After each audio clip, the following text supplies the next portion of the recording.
Good afternoon, everybody. Welcome back to the Waterlast YouTube channel. Today we're going to talk about pouring out of these F-style cans and trying to minimize your mess. So definitely for this, you got gloves. I'd keep a rag nearby just in case you do have any spills.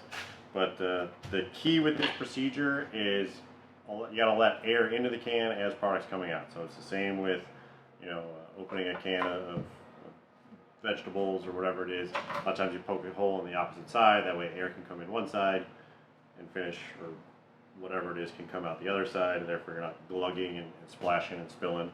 Obviously less of an issue with vegetables, but this is the same for any F-style can, especially if it's off-center like this.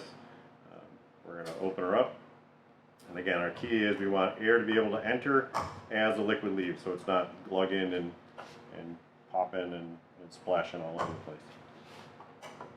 So we have our little spatula here. Again, you can use a pocket knife or other small tool. We get under the lip of that seal. We'll pop that off. Just wipe it off real quick. But if I were to just pour out of this side, it's just going to be finished rushing out one side and creating quite a mess. So what we do is we want to get the opening as high as possible, so the liquid's not going to come out until we're ready for it.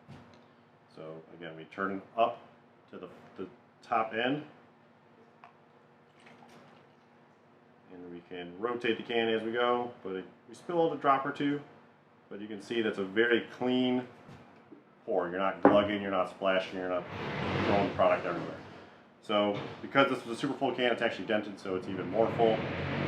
You did get a little bit on the lid, but you can wipe that off and wipe it off your surface here. But in general, that's a pretty clean way to pour out your finish. So we'll pop the seal back on, and we're ready to go.